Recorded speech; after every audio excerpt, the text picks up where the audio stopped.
If I ruled the world, I love them, baby. All right, so If I Rule the World podcast welcomes Matt Rubano. What's going on, Matt? Hello. Thanks for having me, guys. Nice to talk to you. Yeah, it's good to talk to you. It's been a minute. I mean, we've done our little Facebook chats, but where are you right now? At the moment, I'm in San Diego at a rehearsal spot, and I've been here for most of August, all of August. I got here on August 1st. Okay. And today's actually the last day of rehearsal. I'm out here with Angels and Airwaves, and got the weekend off, and then we got another week of preparing for the tour, and then hit the road like the beginning of September on the 4th, I think, in Arizona. I feel like it's been a minute since they put out a record. Am I wrong? No, you're exactly right. This is like the end of like a 7 or 8 year, I don't even know if it was formally a hiatus or a break, but, they're in the middle of making a record right now. And, this tour is kind of like the first like US run.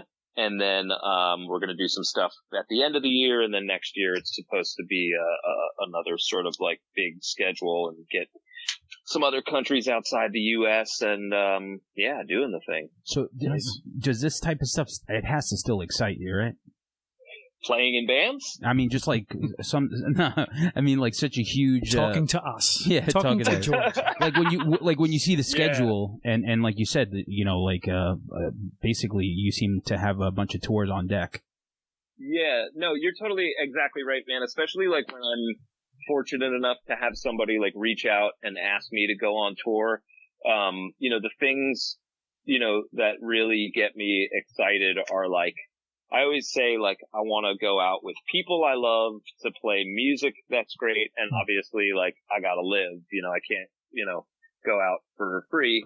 But like, yeah, when I started speaking to Tom about doing this, like I've known him for a long time through, with Taking Back Sunday back in the day, like, Blink took us out on tour a lot, and Tom directed a video for TBS back in the day. So we've kind of been, my time with TBS, we were like really under their wing, and they kind of took a liking to us. And then, I did a couple of years with All American Rejects too, and we did a Blink tour with them as well. So okay. I've spent a good amount of my like rock life opening for Blink in a way or another, so I've, been able to become friendly with those guys. And, when Tom reached out, it was like a very easy thing to say yes to. Hanging with him is great. I really like, his enthusiasm and energy for music is like kind of unmatchable. And then, I'd met David years before, doing Angels stuff and Boxcar.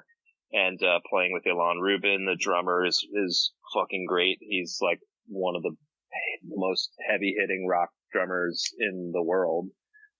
So it's a really nice situation. But anytime someone hits me up, like the way to be really real, the way to get me now is like, hey, we're going to this place you've never been. Like, like when Beck hit me up, from Glassjaw, like I've always wanted to play with Glassjaw. Yeah. So like I was already down. For a bass player, that shit is like porn. Yeah. Porn and sure. plus candy and like, Xbox. It's like everything you want. And popcorn. Well, I made myself sound like a 14-year-old boy, but like, that's pretty much right. But then one of the things was he was like, yeah, we're doing a couple US dates, a couple Europe dates, and then we're going to Russia for the first time. And I've never been to Russia. So, we got to do a gig in Moscow there, but like, yeah, I mean, to really get a look inside my head when I see a tour schedule, even if it's one show, even if it's like, hey, we're going to, Hong Kong for one show, like I'm down, because my original kind of like, impetus for wanting to play music as a kid, wasn't to like be famous or jump around or like meet girls. It was like, I'd really like to play as much different music as I can, and ideally see the world in the process. Cause, I'm not rich, so I wasn't, as a kid, I was like, well, I'm never going to be able to do shit otherwise. So if I get to play music, and like musicians seem to tour a lot, it'd be a great way to to see the world. So luckily, with a shitload of hard work and dedication and being stubborn, that has been what I've spent most of the last 22 years doing.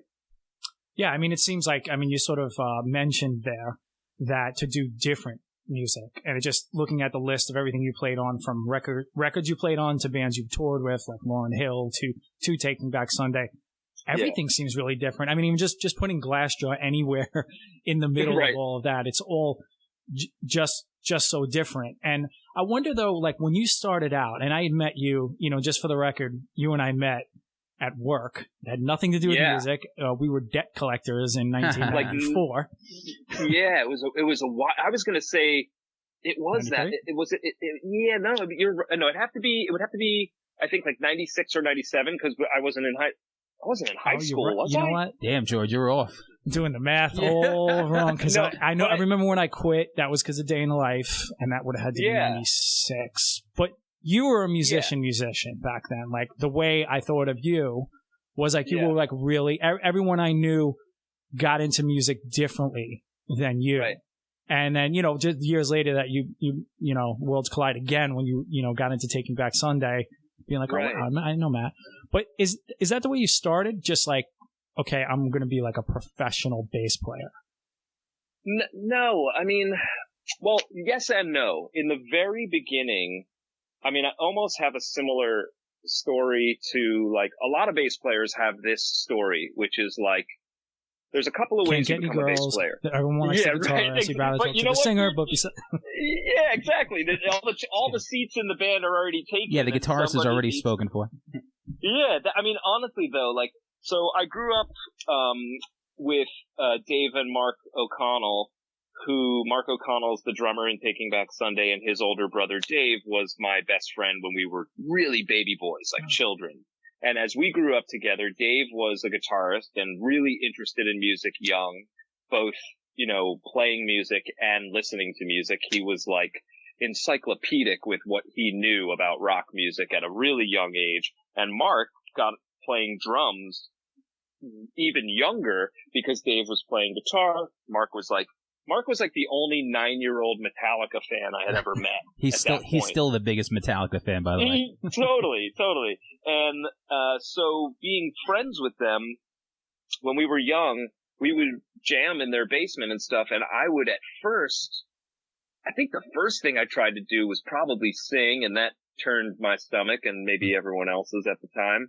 And then, I think there was just this, it was because of the music we were listening to. We were listening to like the Peppers and Primus and Jane's Addiction and Fishbone, all these bands that really had prominent bass players, like really forward leaning bass players, guys that were loud or they were a part of the writing or their stylistic choices were really, obviously Flea, like, ripping the bass to pieces, and Norwood from Fishbone, and obviously Les Claypool. So I didn't like really, and I was gravitating towards that stuff, but it wasn't until like, Dave and Mark were like, hey, like, you should get a bass so we could like play.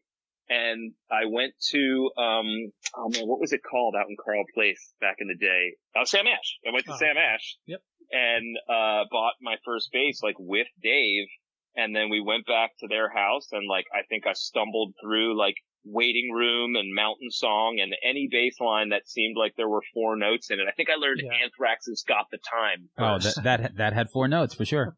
That has 4 notes, but they're played blisteringly fast, and I wasn't ready for that. But, yeah, man, so it was the, like, onset of grunge, and we had all the, like, punk and hardcore stuff that we were like listening to, and being on Long Island at that time in between New York City and LI, there was so much music going on that while it wasn't, like, that's why like the Seattle thing was so like had such allure to us when it hit, because it was like, wow, a scene in a place that's producing all of this music. And then really coincidentally, years later, I ended up in like a similar kind of ecosphere with like the Long Island music scene being what it was with Brand New and Taking Back Sunday and Glassjaw, and like it goes on and on and on. I mean, there a ton of bands came out of where we all were like fucking around back in the day. So I think, when I heard Mike Watt on a recording talk about how he became the bass player for the Minutemen back in the day and D Boon's Mob and stuff like that. Like, it was because he wanted to hang out with those guys, and they were like, well, I guess we need a bass player. And it's like, that's kind of a really weird way to find something that you end up doing for the rest of your life. So, yeah. And he seemed to excel at the bass, Mr. Mike Watt. Yeah, it's about that. It's about that, like, he talks about that stuff, like, all the time. Like, it's about playing with the people you're with and setting each other up. And, like, it's weird because he has, like, a lot of weird takes on guys that play really, like, ostentatiously or with, like, a lot of flair and chops and stuff. But, like, he kind of is that. He's just, like, the blue-collar version of it.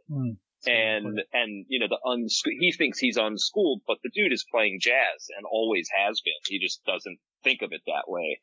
Man, I kind of like stumbled up the steps where I was playing rock music, but then I think the thing that really melted my brain as a kid was when I realized, because I wasn't schooled. I didn't have training until like the end of high school and when I went to Berkeley.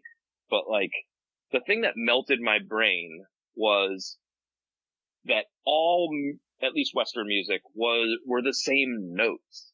Mm-hmm. Like when I heard different genres, I would listen to I would hear like Beethoven, or I would hear Miles Davis, or I would hear like, Jawbox, and like, I in my mind, I was like, oh, this is all different. And then when somebody was like, no, dude, they're all playing the same notes. It's 12 notes. You can just sit down and figure out this Miles Davis bullshit the same as you can figure out this Fugazi song.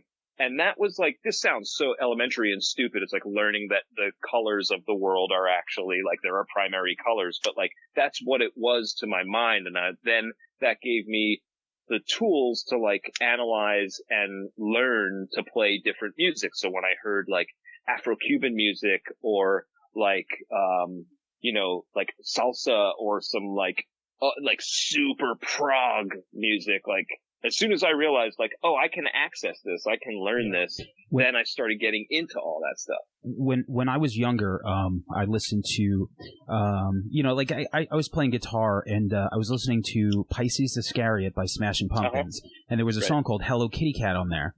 And I was like, shit, I really want to learn how to play this. But in my head, it just sounded so difficult because I was listening to all the instruments. And my one friend picked up the guitar and he played this 2-chord riff. He's like, that's the rhythm. And I was like, from that moment on, so like going to what you said, once you look at music, I was like 13, 14 and I just started playing guitar.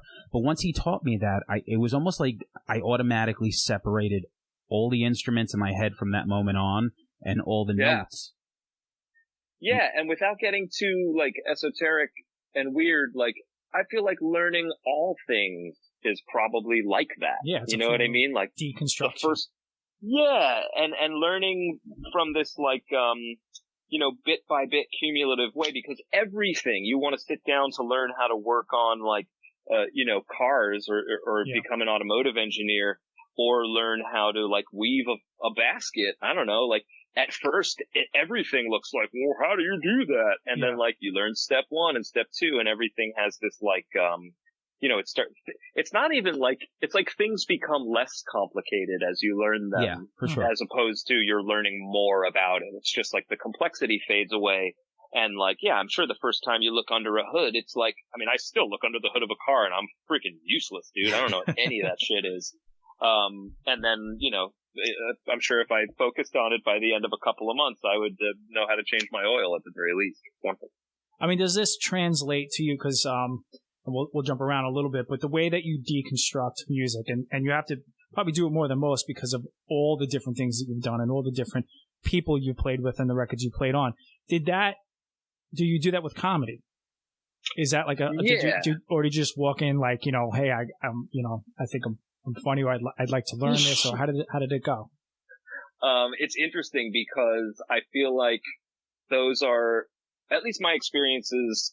So yeah, I spent a couple of years studying at the Upright Citizens Brigade in New York, after a really, really long run of playing music. I did like my whole, 8 or 9 years with Taking Back Sunday.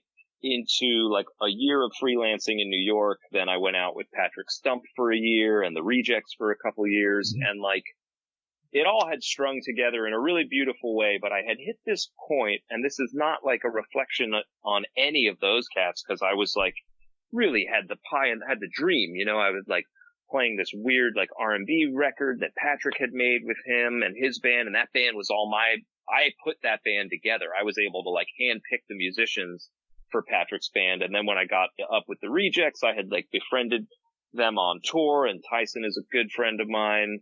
Like one of my most like beloved dudes, and him putting the bass down to ask me to come out and play it was kind of trippy and great. So I was really like living the life, but I had gotten to a point where like I needed a break from touring, one, and I needed to feel really challenged again. Not that I'm not the best bass player in the world. I know that I'm very good at it. Yeah. There's a whole echelon of dudes above me that I couldn't even hang with them no matter what. I know what they're doing, but I can't do it. So I needed to feel like excited again about learning something. And with music, because music had really up until that point been my job, it sort of was tainted with that fact that it was like, I do this to survive. So anytime you're doing a creative endeavor and the pressure is on that endeavor to provide for you, it inevitably becomes a little icky. For sure. And I needed to feel a break from that. And years before I had reached that point, on various times where I would be off the road in New York City, friends of mine ended up taking me to the Upright Citizens Brigade, and I saw improv comedy for the first time. Now, for anyone that doesn't really know what that is, improv is not stand-up. It's not when you go see one comedian reading written jokes to you on stage. That's stand-up comedy. Improv comedy is this ensemble form of doing comedy where the performance that you watch is completely improvised. There's no script, there's no preparation. They'll usually get a suggestion from the audience or something like that. And other than that, it's just really the best way I've ever heard it put was, I think it was Amy Poehler calls improv really smart people doing really dumb stuff in a really smart way. And it's that theory of yes and. Like when someone throws affirmation. You got you build on going, it. Yeah. Is it like kind of like a whose line is it anyway type thing? So whose line is like the most sort of like whose line would be like the most bubblegummy pop music version of it, but it is related to it. Sure. I don't shit on it. It's just like, you know, it's way less heady. That's called short form improv. Short form improv more resembles like playing a game, you know, where they do the prop thing and they make, you know, take two beach balls and they make them into big boobs and a big butt and big eyes and they do little, you know, that's like super short form. Long form improv comedy is you're usually doing a form, which means that the content of the show is completely improvised in a collaborative way with all of the performers, as George said, in this building on everything that is said. You never negate anything. And then you will like return to these varying ideas throughout the show in a way that toward the end, ideally it should culminate together in a really satisfying way. I guess the best way to sort of like illustrate that to anyone who may not have seen long form improv before is like the way an episode of Seinfeld in the beginning, you get like three disparate stories. Elaine is having trouble with someone at the bank. Yes. Kramer installs a tanning bed and Jerry's trying to hook up with his ex-girlfriend. And then the second part of the show, those stories start to merge. The third part of the show, they are all in the same room. Everything's going crazy. And then there's a fun little button at the end. That's kind of like the way long form improv comedy is meant to develop on stage. So when I had seen it for the first time, done really well. It was an interesting time to be at UCB because it was Amy Poehler, Jason Mantzoukas, like all of these people who are now, you know, I'm overwhelmed with who to name, like Jack McBrayer and Neil Casey and Anthony Atamanuik, all these people that if you were to, like, they're all the who's who of comedic acting that are out there now. Like the Adam McKays and Will Ferrells of the world were all Chicago improvisers that had moved to New York. So when I saw that stuff, it blew my mind. I was like, you know, as someone who went to school originally to study jazz, this seemed to me like intellectual comedic jazz. It seemed like everyone's listening to each other. Totally. Everyone's building on what everyone is saying. And I'm laughing my ass off. And like, I've always just like, this kind of sounds weird, but like, I love to laugh. Laughing is a gift. It's fun. It makes your body feel good. You're usually doing it with your friends. And like, it was this thing that made me want to, all I wanted to do was get up on stage and figure out how they were doing it. Yeah. So when I found out that they had classes to teach that stuff, I went all in. And it was around 2013 that I got off tour and I cleared my whole life schedule, moved back to the East Village, and I started studying improv, full time. Like, and I mean, I took the thing that you can make $0 at like the best case scenario, you maybe make the money back that you spent on classes. Yeah. And I went full on. I was studying at 3 different theaters. I was going to shows every night. I was like hanging out with comedians and comics and writers and stuff, trying to hang. And like, I was also trying to hide the fact that I had like been in these bands, because I was like in my mid 30s at that point, and a lot of the kids or people that were at UCB studying were like dead ass kids who had listened to the bands that I had been in. So like, dude, I took out the nose ring, I got a haircut, and I was like, I'm not trying to be here on a nepotism trip or on a like, oh cool, this guy. Like, I really wanted to advance through that theater, you know, as a merit-based performer. Like, take it easy on you because you're. No, because I'd seen them do that with other people. You know, there was like one of the, I don't remember who, but somebody that was on Jersey Shore was like there taking classes, and then like the porn star Stoya was there taking classes. God. And anytime anyone heard like, very nice. Oh, I mean, imagine trying to concentrate, but like. Anytime there was somebody like that around, the way people reacted was weird, and I was able to like kind of not like I'm a bass player, man. It's not like, you know, the lead singer walked in the room, but like, you know, then one day, like my friend Morgan came up to me and she was like, I know who you are. And I was just like, she was like, don't worry, I'm not going to blow it up. But like, she's my friend even to this day. But, yeah, man, I really, really got into doing that, and I kind of needed a thing in my life that, like I said before, was challenging again, and was like was fun to do. I didn't do improv because I wanted to be on Saturday Night Live. I did it because when I was doing it, I felt great. It was like some Zen shit where I was just like, oh, there's no purpose to this other than while I am doing it, I'm interacting positively with the people I'm with. And it feels really fun, and it's gratifying. And that's what the very, very early days of playing music were like. And it's hard to hold on to that feeling with anything. If you're a lawyer or you're a sculptor, it's hard to stay in love with what you're doing. It's just the nature of being a human being. So I think, you know, it wasn't like I just like spun the hobby wheel and picked improv. Like I was like drawn to it. And I did it, you know, so in a matter of a couple of years, I became a house performer there, and I was on their touring company and teaching workshops at colleges and high schools and stuff. And it was the most fun ever and the most broke I ever was in my whole life, probably. Like being but I in a didn't band. give a shit. Yeah, no, like exactly right. Exactly. Except there isn't the. Well, no, not you. Yeah, no, I know, dude. Yeah, I was going to say more like us. But that's why George and I started podcasting. But you know, right. Matt, let me ask you a question, because out of curiosity, doing improv, like I remember reading something a while ago, and it was I think it was a singer. I can't remember who it was, but he was saying that one of the best things that he ever did was learn improv, because it became like such a way of communication.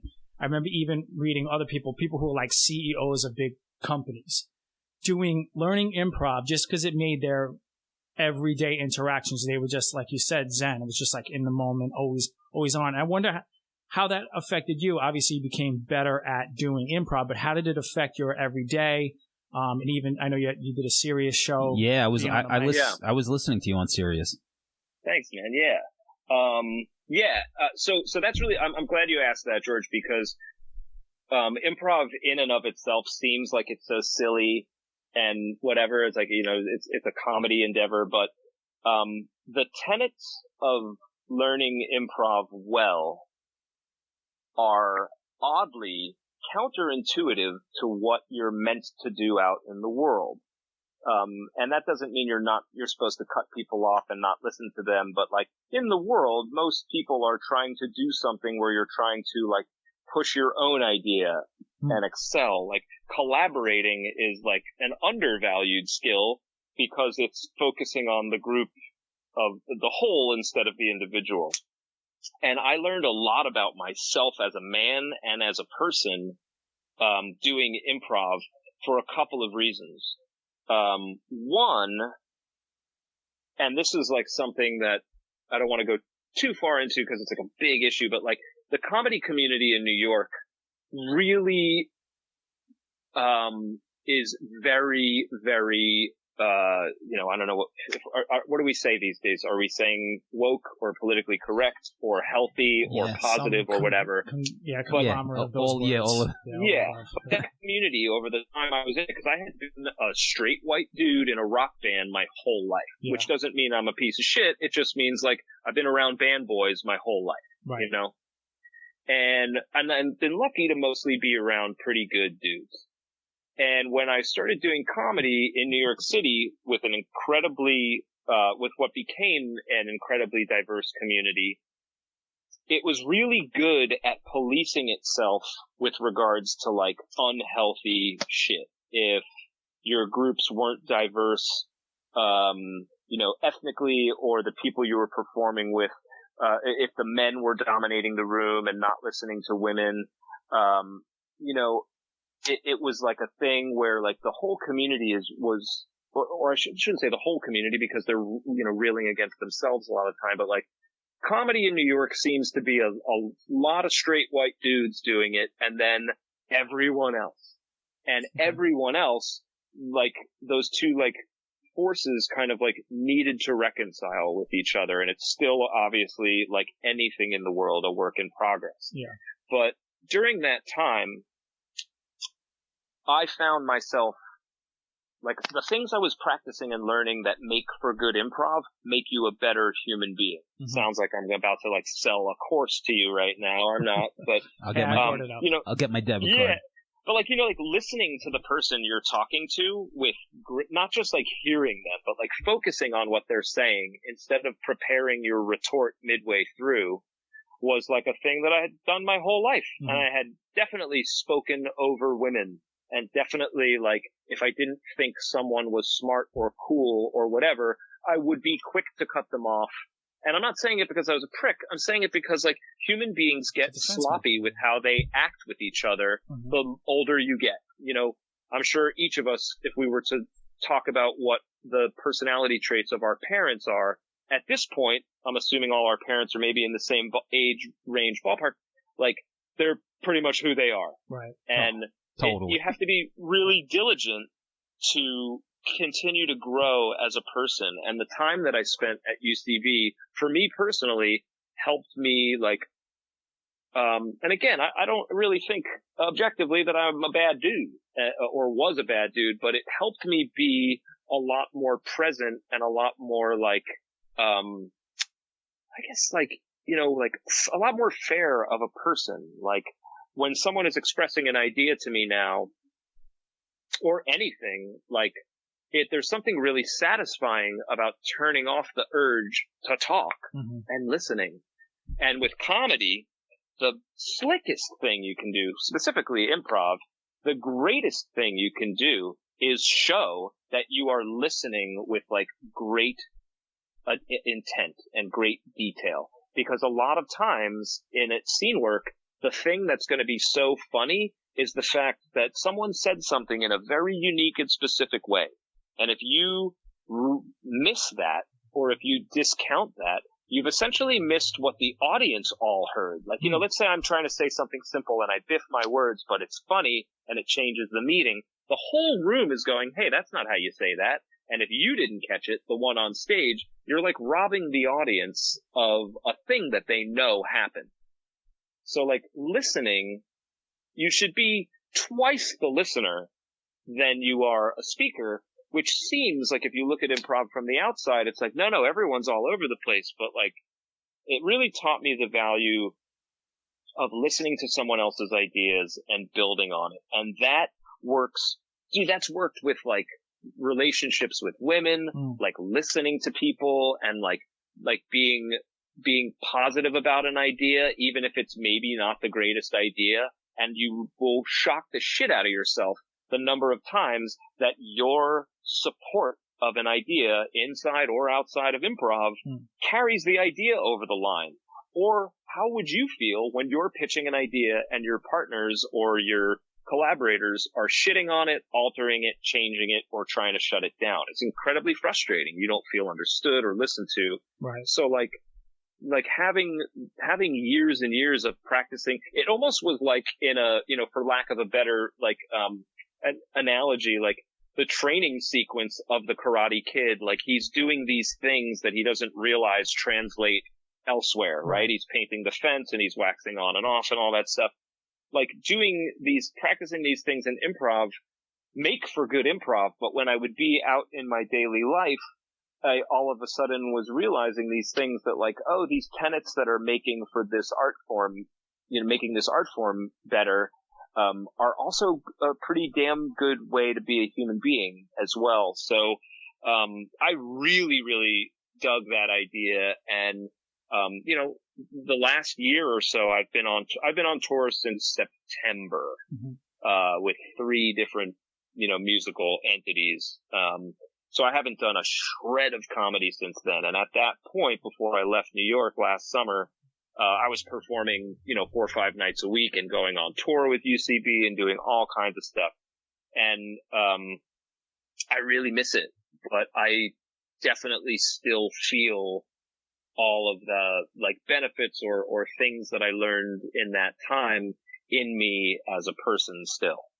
Yeah, I mean, it makes a lot of sense. And I think that's a lot of what I was getting out of the articles, reading about improv, like, hey, you think this is just a silly thing, but this is how it sort of retrains how you look at things and how to listen. And sort of what you brought up in the beginning of the conversation about this was about being a straight white male.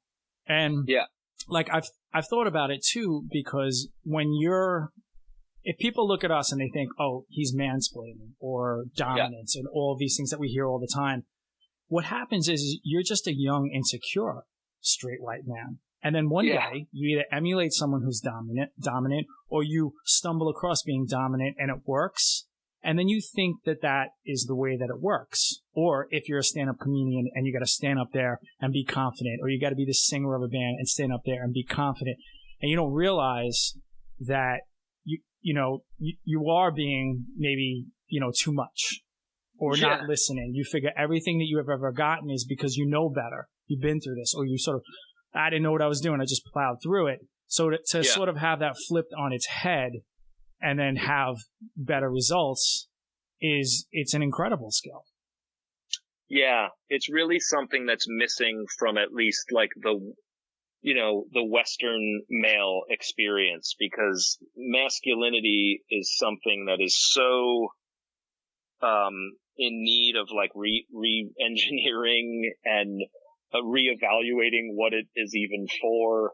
And without really getting into like a Pandora's box here, like, I don't know, man, like the young man I was, again, like even being really objective, like the younger man that I was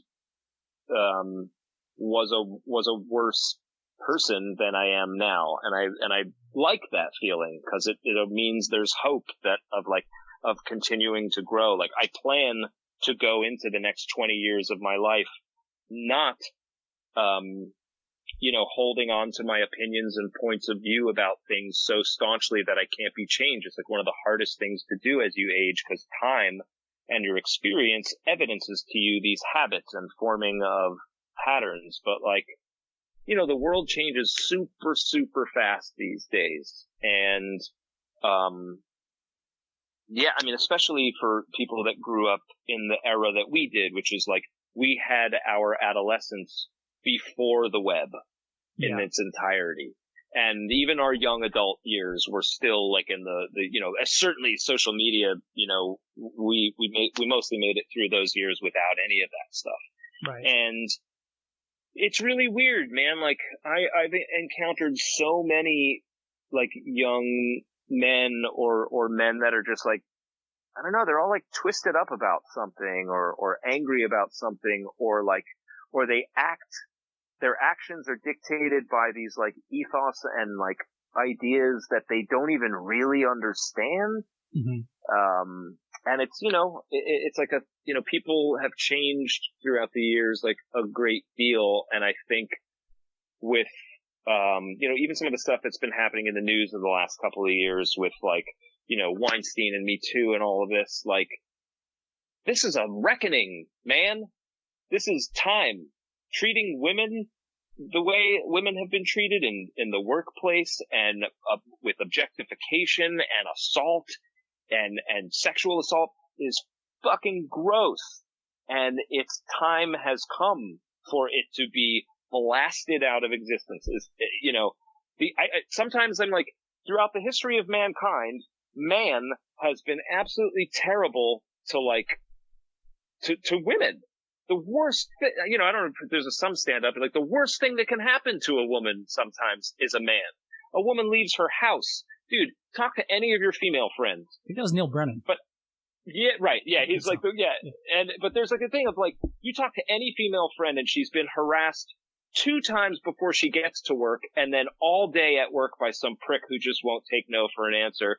And like, imagine having to accept consistent harassment physically and verbally as a part of your everyday from the time you're 12 until who knows. And like, men just don't know what that is. They never will, which is why you have these attempts at trying to equalize this treatment and address its abuses feels like, to men who claim I've never done that or that's not my deal, it feels like inequality, because usually any attempt to like equalize something feels like oppression to those who've always lived in the privileged spot. So like, it's as simple as talking to any woman and listening to her talk about her day, listening to her tell you about her superior at work who constantly harasses her. Like, and the worst part of it is they'll all always, like, a lot of women will tell you like a certain degree of how used to it they've gotten. Yeah. I try to pick my battles. Why don't I push back against this coworker? Because I don't want to make myself uncomfortable at work. Men don't usually have to make choices like that. I'm going to eat it because I don't want to make it worse. Right. And like, that's a kind of existence that like, I don't know how, I wouldn't know what that feels like. The closest thing I can even imagine to objectification is like, I was in some bands where girls thought we were cute. And that's not like, I never found it to be like, no, it didn't feel intrusive. It didn't feel invasive. I've certainly had things happen to me that did feel that way. But, I don't know, man. I think like, it is a lot of that stuff needs to change, and it is changing. It's just, it's a crazy, crazy time in the world for almost anything. Yeah. And it's interesting, and it also creates a lot of, clumsiness, like, and nuance, because you're right, guys that don't do it, then some of us feel like, wait, are we allowed to even ask a girl on a date anymore? Right. And to just be like it's all one way or it's all one problem doesn't recognize that people are individuals. A lot of things happen. Right. And so it is kind of like the pendulum swing, and the Harvey Weinsteins and everything that's going on is, of course, that's supposed to happen. And that is a good thing. But then there's all the nuance of like, well, how do we handle this situation? And there's believable women, and then, well, what happens when men get caught up in something that they didn't do? And it's not, my place to just start defending men, but I just think that's what happens. Things get clumsy, and then people tell their story, and their story is not every story. So at the end of the day, it does come down to, individuals and the stories that they go through. But I think everybody Sure. could use an improv class. What do you think? Yeah, for sure. Yeah, honestly, man, it sounds ridiculous, but like, that's why, like you were saying before, there are these corporate workshops and like classes we do. Like in the time that I was traveling with the touring company, we taught workshops to high school students. We taught workshops to college students. We taught college improv teams. So people that actually were like maybe headed to UCB in New York when they were out of school. And like the craziest thing is like, you know who the best ones are? Like high school, like freshmen who like Really? kind of are still a little weird and they like aren't afraid to be silly. I feel like the younger someone is, the better they are at improv because they don't have any of that like, stiff adultness where you start to like lose your childlike wonder. But yeah, I think there's something to be said for like, I don't know. I mean, I'm biased. I spent a number of years doing it and I innately and inherently love improv, but I do think that like one of the cool things about it is like tenets that make for good improv also make for good humans. Well, let's just say that some people say if you drop a hit of acid, the world would be a better place. Matt says if you drop in on an improv class, the world would be a better place. So, it's a little wordier. Write it up. Doesn't fit on the t-shirt. But totally. Let me ask you. And it's not illegal. Let me ask you, are you done with Glassjaw now? For the time being? I just did, we just played a show in Vegas. We played Psycho Las Vegas, which is like, kind of an interesting festival. And that was my last show on the books with them. They're going to be doing Worship and Tribute in its entirety at Riot Fest this fall. But I was already, booked with Angels and Airwaves and that date came in later. And I think they've got maybe another show later in the year that, I don't know if we'll do it or not, but like, I mean, it's certainly obviously up to Daryl and Beck, but we had a really good time, both like playing and traveling together. There's some really funny dudes. I just, the way we sort of left off is like, I know I'm in the Glassjaw bass player bullpen now. Which is, a good place to be. Yeah, it's a lot of people. Exactly. I wrote this thing, I put this thing up on Facebook a little while ago that was about like really I had done that Russia show with them and it was really a trip. And, one of the things that I had said in the post was like, I'm not the first bass player for Glassjaw, and I certainly won't be the last. Yeah. And a couple of people were like, "What? They're kicking you out already?" And it's just like really funny to hear how either people you don't know or people that are music fans like perceive the inner workings of a band because they're like, "Uh-oh, Trouble in Paradise already?" And it's like, no, guys, they have a calendar and I have a calendar. And really, it just comes down to stuff like that. Like, we wouldn't even be fucking with each other if we didn't like one another. Yeah. And there's no, you can't really get into too much drama at this age. No. But yeah, man, I mean, like I said before, that was a band that I've had my eye on since the moment I saw them. And growing up on Long Island in high school, like, I had heard about, I was in high school when Glassjaw was like a thing. And on Long Island, it was like, they were like infamous, like, cause they were so young and had been signed, it was like a thing. And then when I joined TBS and ran into them at Warped Tour, it was like kind of right on the heels of Worship and Tribute. And I was really into that. And, so we had been friends for years or acquaintances for years. And then having the chance to do it was great. But at the moment, I don't have any more Glassjaw on the calendar for the rest of this year. And I'm about to go out with Angels and Airwaves. And, it's kind of the weird part of a career like this is like anything could happen at any point. And I don't really jump ship from gigs until they're done. Yeah. Which is why I was really fortunate. I was playing in the orchestra of a Broadway show called Dear Evan Hansen that was on tour. And that's what I was doing earlier this year, or for the like second half of last year. Mm-hmm. And, I did that for about 9 months straight, being on the road and playing upright bass and electric bass. But I'm playing like in an orchestra. Like I'm not, we were on stage where we were like in a loft, but like we're wearing all black. You're not supposed to pay attention to us. And it was a really great opportunity. I was working with like a bunch of friends of mine that like are in that world, like the Broadway world. And it was awesome, for what it was. It was like a really exciting time for me. And then I just was, fortunate enough to get a call from Beck and from, the Angels, where it was like, they both offered me, an opportunity to go out on the road. And when I looked at the dates, I remember I had these like 2 PDFs, like one PDF from each band. And I took the dates and I just kind of mushed them together. And I was like, holy shit, this all works. I could do this. Nice. And that's the, the dream is to have a calendar where it's like, all right, cool. I'm playing with these like Latin jazz freaks on Monday and then Glassjaw on Tuesday and then Angels and Airwaves for the rest of the week. And then next week I get to do, a Sesame Street session and this and that. Like, that's the kind of thing that I really like. The craftsman side of me as a musician really likes to keep my skills sharp and loose with like different challenging work.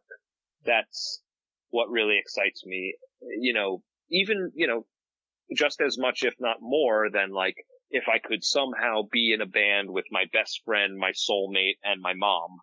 You know what I mean? Like, everybody thinks like, oh, there is a band that I would love to do for the rest of my life. But like, I don't know, ask anyone in any band ever and they'll tell you like, I needed a fucking break at some point. And I think like, I'm just dialed to the other side of that extreme where it's like, it's not like I'm not loyal if I have a thing going on. It's just like, if you give me a week off, I'm going to play some music in there for sure. It's just not going to be with those guys. Yeah. You mentioned also that you saw Glassjaw when you were in Taking Back Sunday. And then I know you mentioned that you on Long Island, it was Glassjaw and Taking Back Sunday. You got to bump into the guys. You said it was good to see them again. Everything all good. You're old friends with Mark. Yeah, man. It was crazy. For many years after my, dismissal, it was like a sore spot. It was like a sore thing because without like bringing all that shit into it and waking it all up, it ended bad. It ended weird. It ended, from my point of view, in like an unjust fashion. And then, I don't even know the reason. Did you even ever like state what the reason you know what, dude? I don't either. And that's my problem with it, is it was like, I was kind of like kicked out and gaslit at the same time. And, it stings for a minute and then, you move on, you dust yourself off. And like, I rather quickly got to a point with it where I was like, well, that's just another thing that happens. Yeah. And when I got when we worked out the calendar with Glassjaw, and I remember Beck saying to me like, hey, some of these shows are with your boys. Are you going to be cool with that? I was like, yeah, man, I'm down. It's not a thing. Yeah. We were supposed to be on the same day at Warped, and then we got switched, and then we did that great South Bay Music Festival, which, I'll be totally honest with you guys, like, I was feeling pretty, like, a little anxiety ridden about, our trailers were next to each other.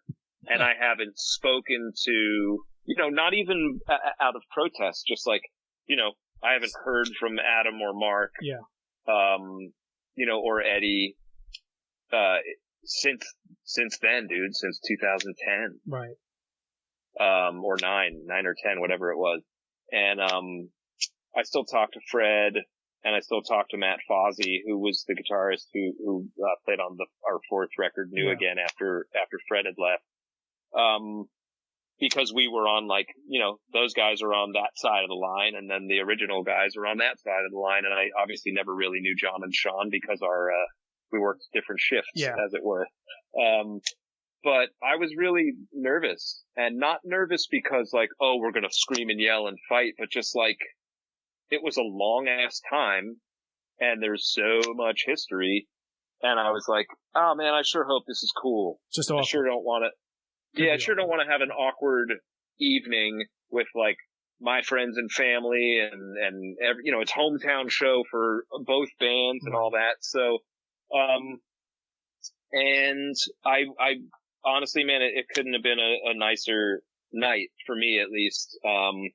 And I know I spoke to Adam and Mark, individually, and then, we texted a bunch afterward, and like, I saw Adam outside and just rolled up and gave him a hug, and we caught up, and I think both of us probably were a little nervous. Yeah.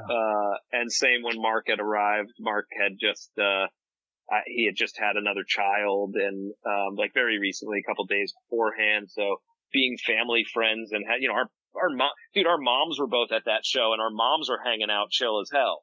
Oh, wow. It's like, so just because I hadn't spoken to Mark, in a long time, and we had like as good a heart to heart as you can have backstage at a rock show.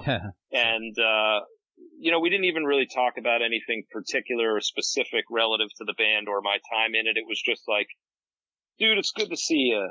You're doing good. Your family's good. Everything's cool. Like, that even though it was getting kicked out of a thing that I invested nearly a decade in and wrote music and poured blood and sweat into it, like, everything passes. Yep. And the degree to which you hold on to it or let it go or deal with it or don't is kind of always the degree to which you're going to be happy or healthy. And I definitely had my years of feeling angry and pissed towards those guys. Sure. But that doesn't feel good to do, whether it's right or wrong, whether you're the right one or the wrong one. It just doesn't feel great. So putting that shit down and hugging it out and then texting it out the next day, for me was, as a person, really, really gratifying, because I don't know, how do you guys feel walking around thinking you've got enemies? Like time heals and it is what it is, Yeah, you can choose to do it that way or not. Sure. But that's like one of those choices in life that like you start to feel the results of your choice pretty quickly. If you decide, fuck those guys and I hate that person, that's the energy that you're going to carry with you. And, it doesn't mean be like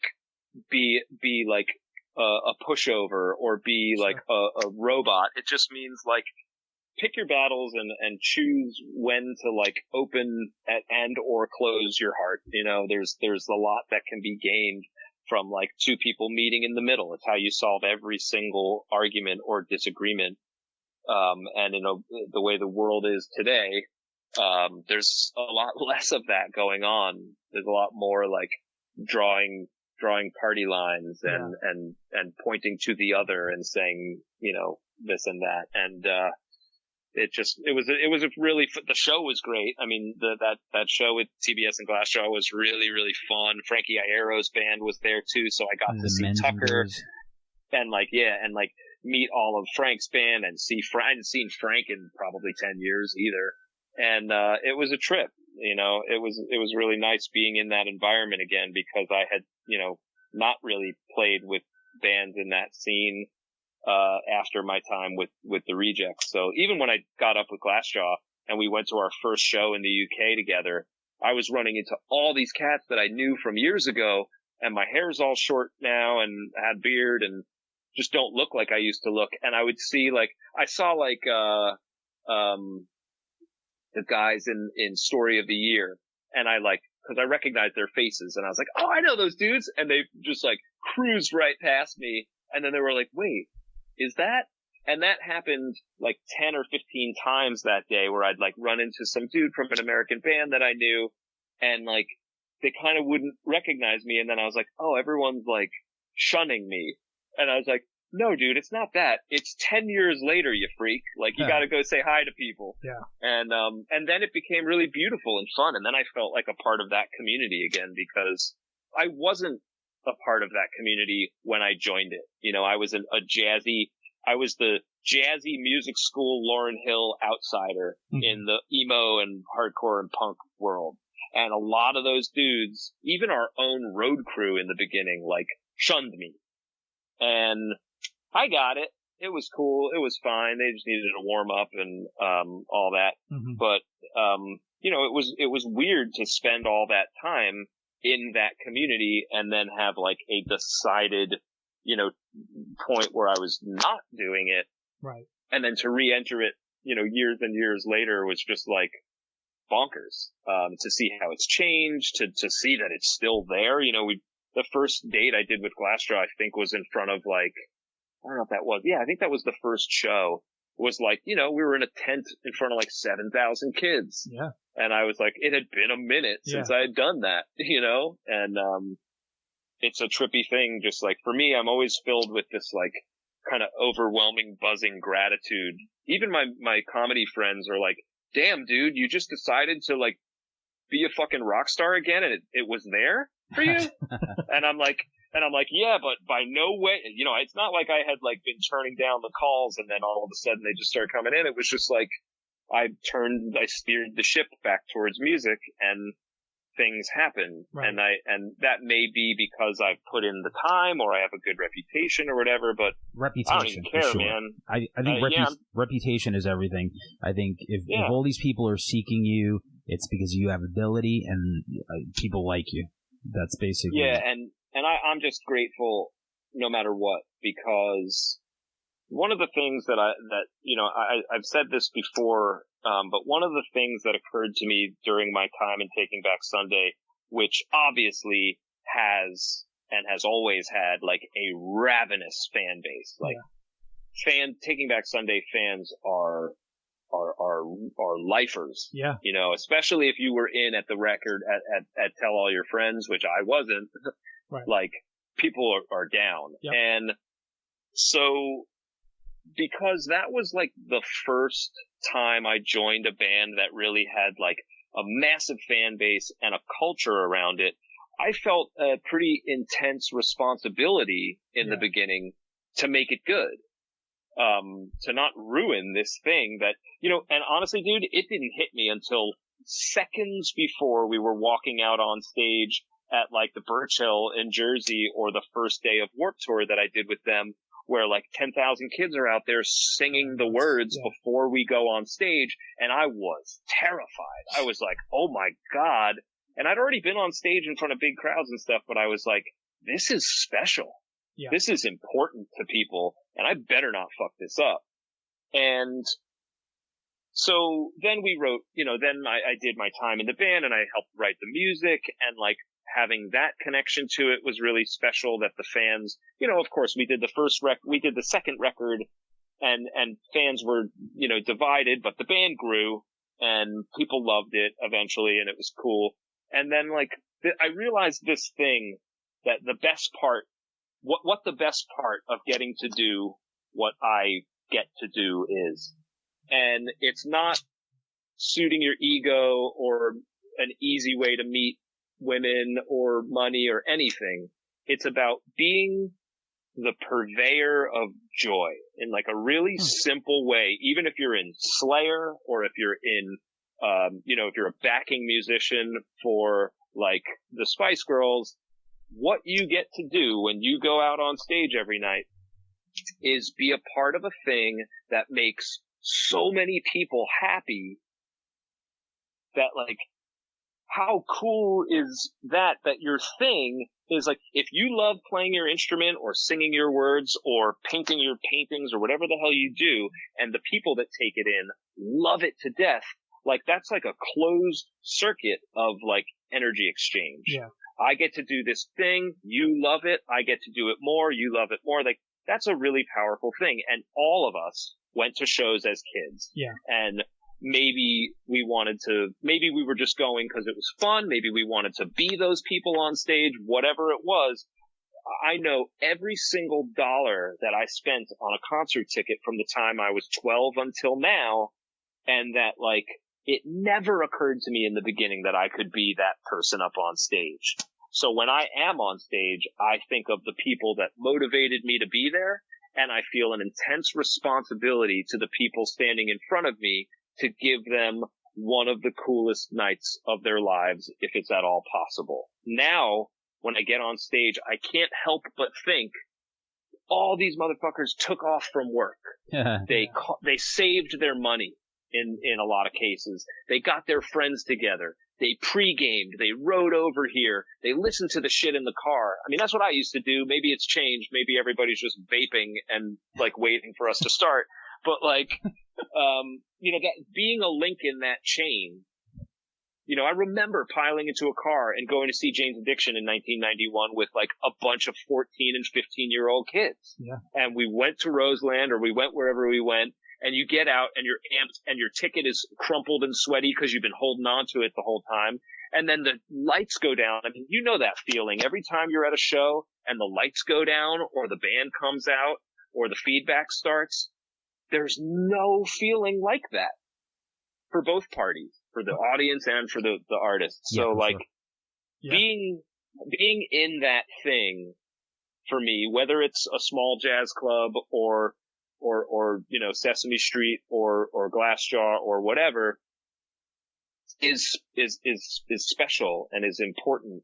And like, it's real hippie zenned out stuff, but like, there's a whole lot of cats walking around that think that night is about their own good looks or their glory or their songwriting or their ego or their manager or the direction of their career and world domination and all that. And like, fuck all that. Like, that's all trash. That's all stuff that literally will burn and turn to dust in your hands while you're turning into an old man or an old woman. Yeah. I mean, like hearing what you're saying makes a lot of sense, and there's a certain amount of like young guys or girls like, wow, we're going to take over the world when you're young. Maybe you need a little bit of that to get you going. But I noticed like over the years, especially doing this podcast and all the musicians and artists and comedians that we all know, that it does burn you if you don't forgive. If you're that guy holding on to like the band, from 15 years ago that you had an issue with. And we do hear it, and it's not a good look. And then to sort of like, enjoy the moment of playing live, I think is another thing too, that if you don't learn how to love that moment and be in the moment in a certain way, in the way that maybe you see in the moment of doing improv comedy, just being in that Zen like reaction and like enjoying the moment. It's a definition of Zen. It can shorten your career, or it can make a tougher career. And I see that a lot, and I can appreciate, you sort of touching on all of these points that just makes like a healthier thing. So why do you get the opportunity to play in these bands or play on these records? Part of that is your attitude towards it. Musicians can sniff it out, man. Yeah. Yeah, for sure. It's interesting you say that, because I agree. When you're young and you're getting your thing together, it's almost like there's a chart where like in the beginning, you have to believe your own hype. Yeah. Because no one else does. Need a little adrenaline and spit and say, fuck it, we're doing it. We don't know what we're doing. And, And then I think if you're present and you have like, if you keep your heart kind of at the middle and open over the course of a career, you can adjust and you can become a little more, like you see even cats like Eddie Murphy and Chris Rock or Jerry Seinfeld. Like, I've been watching that show a little bit lately, and the Eddie Murphy one blows my mind, because Eddie's talking about like, man, I don't know if I feel good going on stage right now. Yeah. Eddie Murphy. Yeah. Eddie Murphy, one of the funniest human beings to ever walk the planet, is like, I don't know, I don't really have a routine together right now, and I don't like to go on stage unless it's really tip top. Unless it's as good as Raw, I'm not going to do it. Yeah. And like, he seems humble and he seems happy, but he knows himself. Right. And like, I think there's nothing weak about like knowing yourself better as you age and develop, certainly as an artist and, most definitely as a human being. Agreed. Yeah, for sure. And I get it too, as far as like Eddie goes, like, I mean, shit, Raw was a long time ago, and it's an old memory. It's an old muscle. It's like it's like Guns N' Roses trying to like top Appetite, it's like we'd rather just tour the world. Real quick before we get to the last question, I saw that you worked with Mos Def and Talib Kweli. Was that right?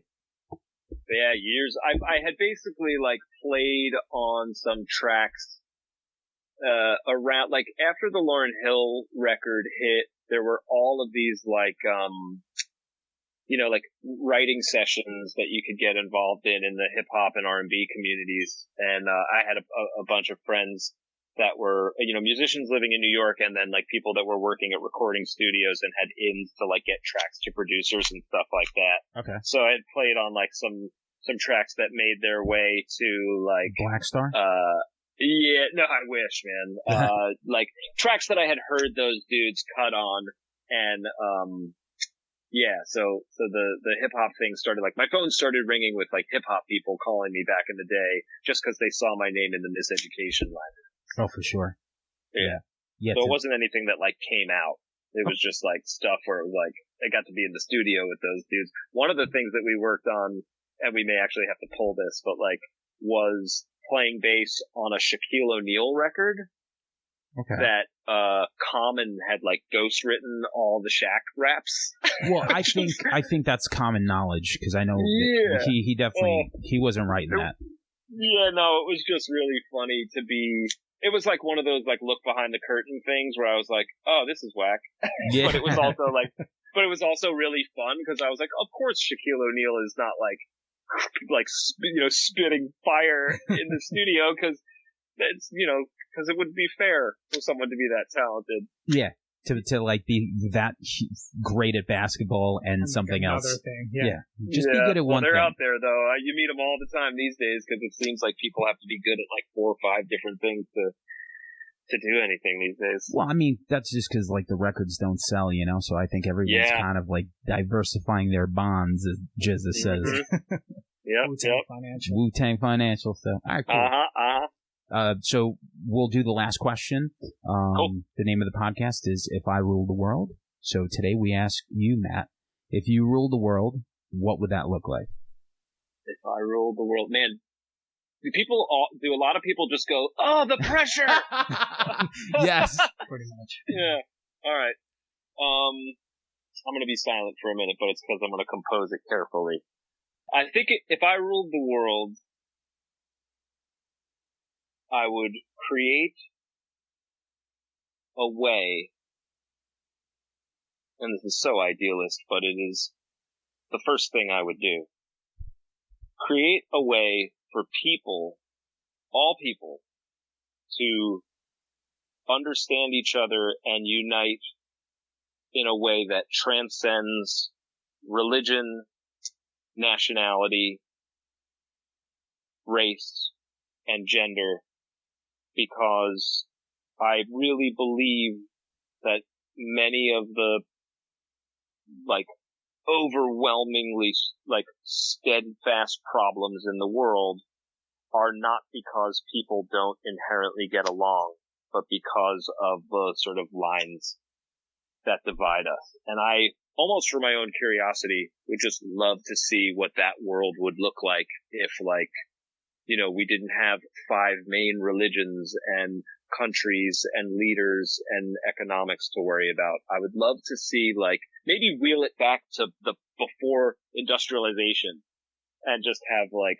people living off the land and see how well they could get along together. I guess throughout history it's been fucked, but I would love to see if people could rule themselves instead of the 99% of the pyramid being ruled by the 1%. I think that's the thing I'd like to flip upside down. Imagine. And you'll have to because it's impossible. I was just going to go with the Imagine song. But I wonder if, like, no technology makes people steal from each other. But then if you get, like, iPads, it keeps people pacified, so there's less violence. It's like Catch-22. Who knows? Everyone's staring at their iPads. Man. And that's why the universe is the way that it is. Because it's just like a bunch of chaos, and you got to just make your way through it. So today we got to talk to Matt, who played on the Lauryn Hill record, right? And the intro of our song, the intro of the podcast is If I Rule the World, like that little snippet. So she's actually singing from that Nas song. So this is, we're connecting the dots. So if we ever get sued, we'll be like, come on, we know Matt, man. Yeah, exactly. I know Matt. Yeah. If you guys ever get in any trouble, just send it my way. Yeah, we'll just forward it to you. So thank you so much. Like usually, like over the phone is like a little bit more difficult, because it's so hard to basically, like have like a 3-way conversation. But I thought we learned a lot, from you, like from the comedy to the music and like what kind of person you are. And so thank you so much for your time.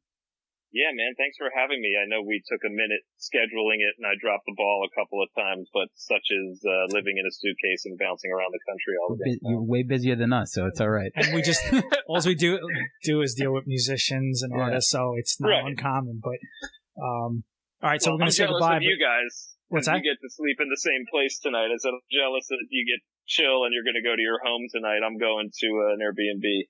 Oh yeah, I'm going to hang up and go to sleep. Yeah. Yeah. Nice. All right, so we're going to say goodbye. Let's stay on. If I rule the world, I love 'em, baby.